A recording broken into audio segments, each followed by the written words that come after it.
Hi, I'm Amanda Lewis, and when my colleagues threw me a goodbye forever party, they thought they were mocking me. But the truth about my transfer was something they never saw coming. The bar was loud and sticky. A banner hung crookedly over the corner booth, the words, "Good luck, Amanda," written in cheap, glittery marker. It felt less like a celebration and more like a stage for my public exit. My team, the people I had worked with for 5 years, were all there. They were smiling, handing me a beer and patting my shoulder, but their eyes told a different story. They thought they were getting rid of me. Before we dive in, make sure to like this video, subscribe to the channel, and drop a comment below telling me, where in the world are you watching from? I love seeing how far this story travels. We're all going to miss you so much, Sarah said, her voice dripping with an insincerity so thick I could practically feel it clinging to my skin. Sarah was the one who always presented my ideas, as her own in meetings. "Yeah, the place won't be the same without you," Tom added, sloshing his drink. He was the one who got the promotion I was promised, the one our manager Mark said I wasn't ready for. They invited me to this party to say farewell, but it wasn't a heartfelt goodbye. It was a celebration of my supposed failure.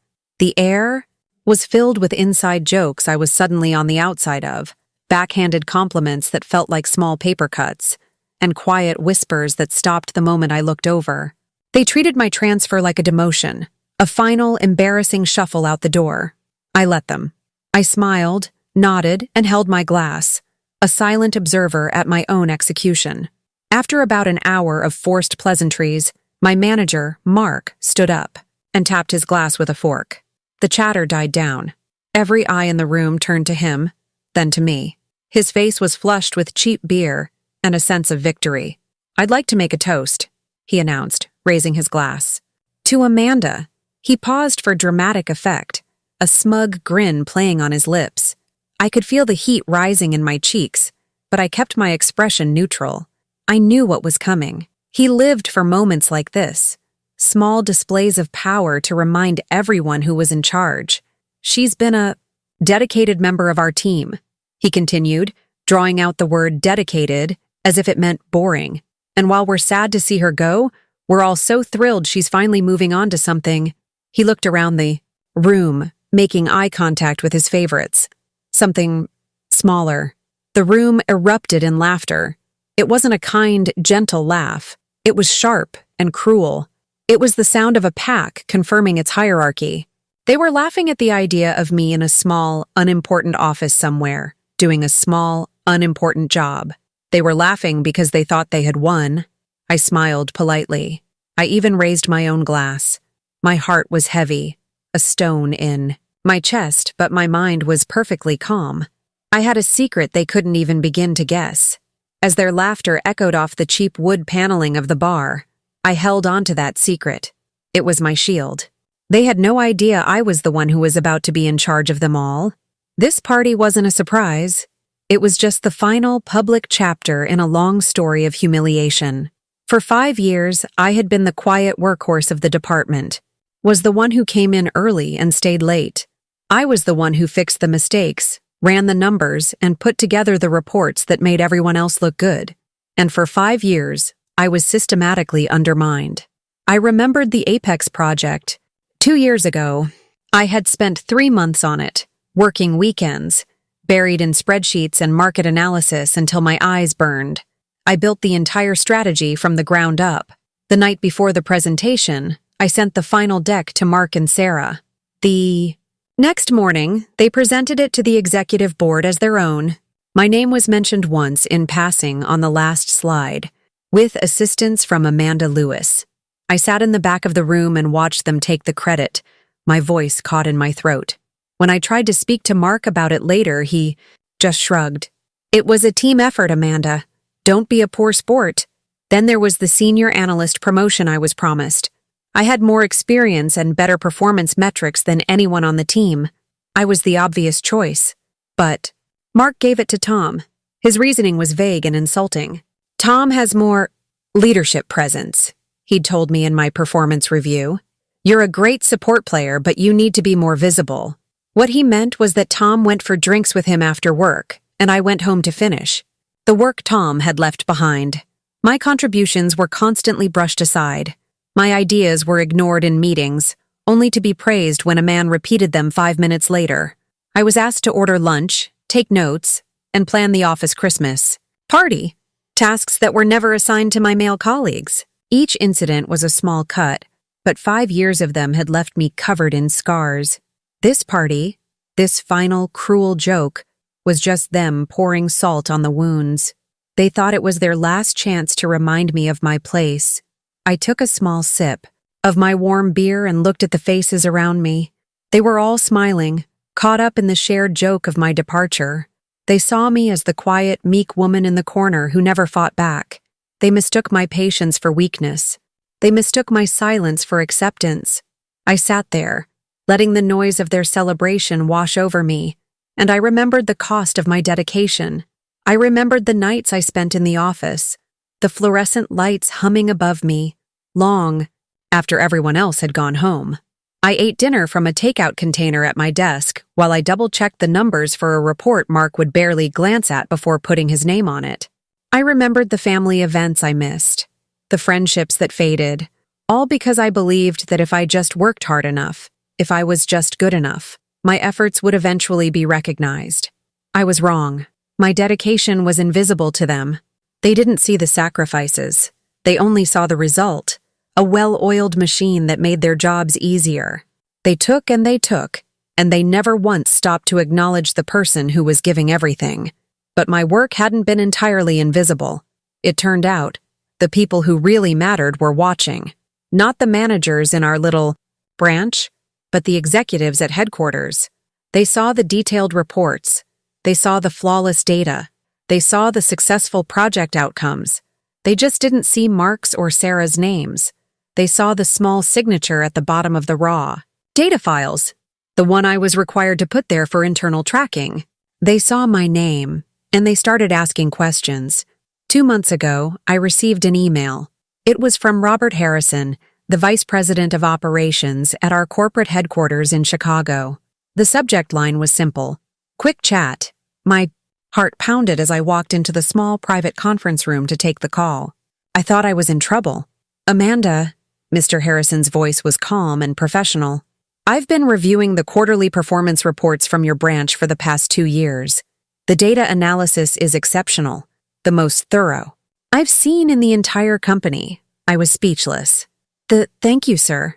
I've also noticed, he continued, that your name is listed as the primary analyst on the foundational data, yet you're never the one presenting the findings. Your manager, Mark, is. Can you tell me why that is? And so, I told him. I didn't complain or sound bitter. I just stated the facts. I told him about the projects, the workflow, and the team structure. I never said, he stole my work. I didn't have to. Mr. Harrison read between the lines. A week later, he called again. We have a problem in that branch, Amanda. A leadership problem. And we think you're the solution. We're creating a new position, Regional Director. You'd oversee your current department and 3 others. The position will be based out of your current office, but you'll report directly to me. He paused. The thing is, we need to handle this quietly. For the next few weeks, no one can know. We'll announce it as a simple transfer. Let them think what they want. So my transfer wasn't a demotion or an exit. It was the biggest promotion of my career. I was selected for an executive role at headquarters, a position that made me the boss of every single person who was currently laughing at me. As the night wore on, the jokes grew bolder. Their confidence swelled with every drink they finished. So, Amanda, I hope your tiny new office has a window, Tom shouted from across the table, and a few people snickered. Even if it's just looking at a brick wall?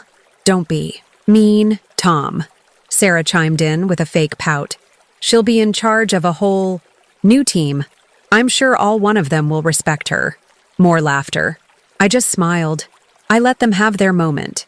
Each cruel word, each condescending laugh, wasn't hurting me anymore. It was fuel. It was steel, hardening my spine. They thought they were pushing me down, but they were only confirming that I was making the right decision. They were showing me exactly who they were, one last time. I looked at each of their faces, at their smug, self-satisfied expressions. and I felt a strange sense of peace. They were celebrating an ending, but I knew this was my beginning. The next morning, the weekly team meeting was scheduled for 9 a.m. sharp. I walked in at 8:58. I wasn't wearing my usual gray pantsuit. I was wearing a sharp dark blue dress, a string of pearls, and a confidence they had never seen before. I walked straight to the front of the conference room and set down my leather portfolio. Everyone stared. They were all nursing hangovers, looking tired and rumpled. They expected me to be sitting in the back, waiting to be dismissed for the last time. Mark cleared his throat, looking annoyed by my presence at the head of the table. "Amanda, glad you could make it for your last day. We'll get to the goodbyes in a minute, but I have some regional updates to get through first." I didn't move. I looked at him, my gaze steady. "Actually, Mark, I'll take it from here." A confused silence fell over the room. Mark's face tightened. "Excuse me?"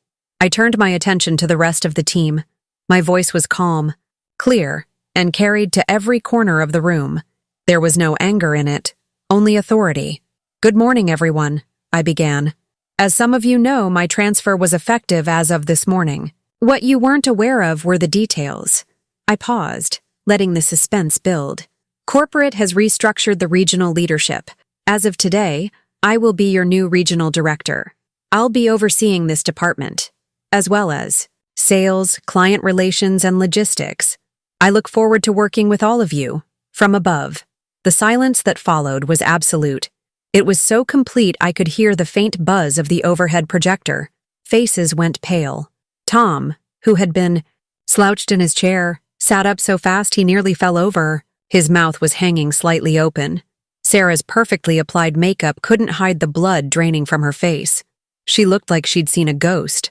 But the best reaction was Mark's. His face went from confusion to disbelief, then to pure, unadulterated horror. The smug, condescending man from the night before was gone. In his place was a stammering, terrified employee who had just realized his entire world had been turned upside down. He stared at me, his eyes wide, and I could see him replaying every condescending comment, every stolen idea, every single moment he had underestimated me. He had toasted my downfall, and now he had to report to me. "Amanda, he stammered, unable to form a complete sentence.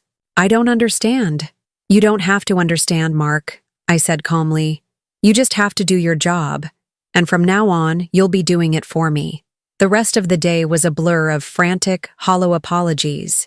Sarah was the first to appear at my door to my new office, the large corner one with floor-to-ceiling windows. "Amanda," she said, her voice trembling slightly, "about last night and, well, everything. I am so sorry. It was just office banter. We were just joking." I looked up from my computer and gave her a cool, professional smile. "I appreciate you stopping by, Sarah. From now on, I expect all your energy to be focused on the Q4 projections. They're due on my desk by Friday." She just stood there, stunned, then nodded and practically ran out of my office.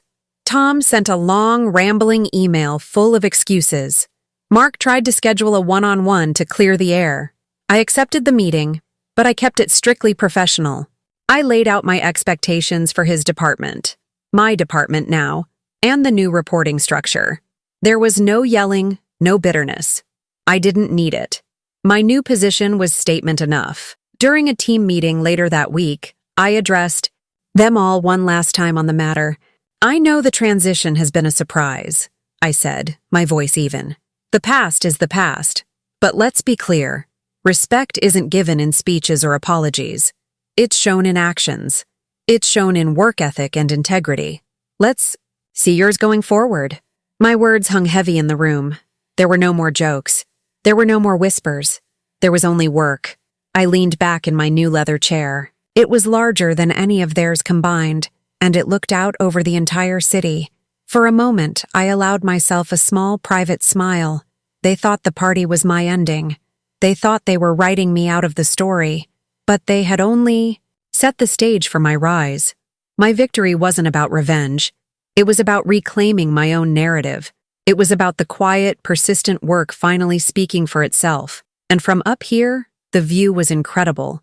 If you've ever been underestimated, remember, Quiet persistence speaks louder than cruelty. Like, subscribe, and share your story in the comments.